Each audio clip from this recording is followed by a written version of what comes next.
తెలంగాణ రాష్ట్రంలో కొత్త ఎన్ఆర్ఐ విధి విధానాల రూపకల్పనలో ఆంధ్రప్రదేశ్ పర్యటన కీలకంగా మారనుందని నిజామాబాద్ రూరల్ నియోజకవర్గ MLA doctor R Bhupath Reddy పేర్కొన్నారు. తెలంగాణ రాష్ట్ర ప్రభుత్వం ఎన్ఆర్ఐ అడ్వైజరీ కమిటీ బుధవారం ఆంధ్రప్రదేశ్ రాష్ట్రంలో పర్యటించారు. Advisory committee chairman doctor BM Vinod Kumar, Nizamabad rural MLA doctor Bhupath Reddy నాయకత్వంలో ఏపీ ప్రభుత్వం ఎన్ఆర్ఐ మంత్రి కొండపల్లి శ్రీనివాస్ తో భేటీ అయ్యారు.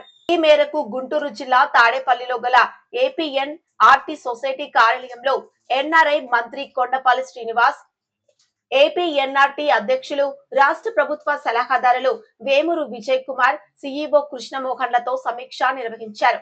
సందర్భంగా పలు కీలక అంశాలపై చర్చించారు. ఏపీ ప్రభుత్వం ఎన్ఆర్ఐ సంక్షేమానికి ప్రణాళికాబద్ధంగా చేపడుతున్న విధి విధానాలను మంత్రి సదరు సిఈఓ కులంకషంగా వివరించారు. రెండు తెలుగు రాష్ట్రాల నుండి సుమారుగా 50 లక్షల మంది వలసదారులున్నారని, దీని ద్వారా ప్రభుత్వానికి 30,000 పైచిలకు రెమిటెన్స్ రావడంతో పాటు విదేశాల్లో మన రాష్ట్రాల యొక్క ప్రాధాన్యతను పెంపొందించడంలో ఆస్కారం ఉందంటున్నారు. వాళ్ళంతా మనవాళ్లే కాబట్టి వారి సంక్షేమం చూసుకోవాల్సిన బాధ్యత కూడా మనదే అని చెప్పారు.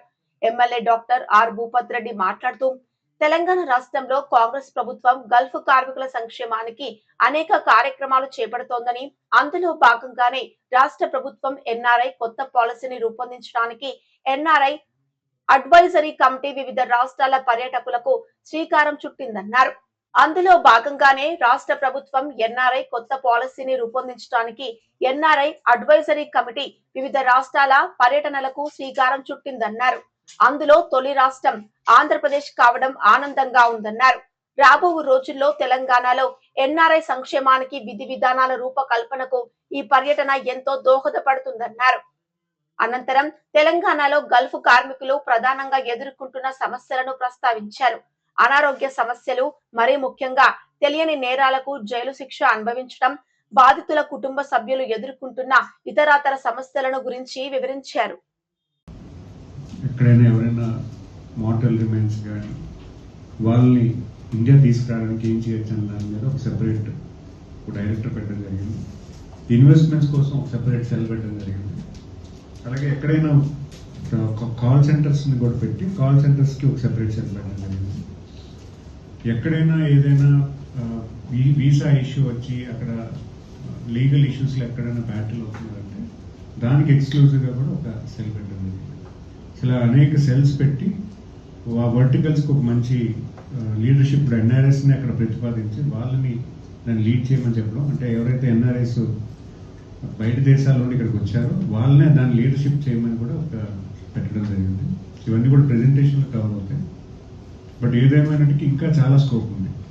ఇది యాక్చువల్గా కంట్రీలో చాలా రాష్ట్రాల్లో ఇది పెట్టాలని ఆలోచన ఉంది, కానీ ఇది ఎలా చేయాలి, ఏ రకంగా చేయాలనేది అయితే మాత్రం ఇంకా స్ట్రక్చర్గా లేదు. రీసెంట్గా కూడా నేను మొన్న భువనేశ్వర్లో ప్రవాస్ భారత్ దివాస్కి వెళ్తే అక్కడ రాజస్థాన్ సెక్రటరీ ఒక ఆవిడ వచ్చి she want to study this అన్నారు. బట్ వాళ్ళు ఇంకా వచ్చి మీలా ఇక్కడికి వచ్చి స్టడీ చేస్తా అన్నారు. బట్ దే ఆల్సో వెబ్సైట్లోనే చూసి చాలా లెర్న్ చేశారని మినిస్టర్ ఆఫ్ ఎక్స్టర్నల్ అఫైర్స్ ఒక జాయింట్ సెక్రటరీ నాకు చెప్పారు.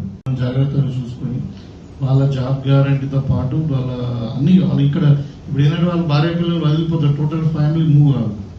సో భార్య పిల్లలు అంటే ఇక్కడ పిల్లలు చదువుకోవాలి, వాళ్ళ ఫ్యామిలీ సెక్యూరిటీ, తర్వాత వాళ్ళకి అవసరం ఉండే ఇప్పుడు మహిళా శక్తి కింద లోన్స్ ఇప్పించి అంతా అంటే టోటల్ కాంప్రహెన్సివ్ వాళ్ళ ఫ్యామిలీని ఎట్లా మనం కాపాడాలి. వాళ్ళకి బేసిక్గా పోయేది లైవ్లీహుడ్ కొరకే. అయితే ఇప్పుడు ఈ అన్ని యాంగిల్లో వర్కౌట్ చేసి మనం ఒక రిపోర్ట్ ఇచ్చి ఒక పాలసీ తీసుకురావాలని గవర్నమెంట్ ఆఫ్ తెలంగాణ ఉద్దేశము. Of course here you're working with broader agenda like మొత్తం అందరు కూడా ఈవెన్ ఎన్ఆర్ఐస్ అంటే American NRIs and even other people also and working in multiple verticals including investments and immigration ఒకటే కాకుండా ఇంకా వాళ్ళ అన్ని చూస్తూ ఉన్నారు. It is a very good, definitely will take it. మా గవర్నమెంట్లో కూడా చెప్తాం, మన గవర్నమెంట్ కూడా.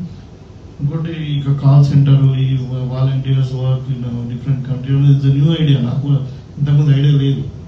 సో రియల్లీ ఎన్ఆర్ఎస్ వాళ్ళు వేరే కంట్రీలో ఉన్నా కానీ దే లైక్ టు డూ అంటే volunteer work for the country. Ravi గారు చాలా బాగా చెప్పారు మాకు ఇంతకుముందు. సో ఇట్లా అంటే ఇవన్నీ కూడా మంచి టేక్ హోమ్ ఉన్నాయి. People are doing wonderful job. So అయితే ఇప్పుడు మీ పాలసీ కూడా మేము తీసుకుంటున్నాము. అయితే డెఫినెట్గా అంటే మనం కలిసి పనిచేయాల్సిన అవసరం ఉంది. ఎందుకంటే మన వాళ్ళందరూ కూడా ఇప్పుడు చాలామంది different reasons globalization they started immigrating to different areas, skilled semi skilled అంతా కూడా. సో ఇప్పుడు తెలంగాణలో కూడా ఏం చేస్తున్నారంటే ఈ స్కిల్ మేనేజ్మెంట్ వెరీ ఇంపార్టెంట్ అని చెప్పి ఒక స్కిల్ యూనివర్సిటీ స్టార్ట్ చేశారు.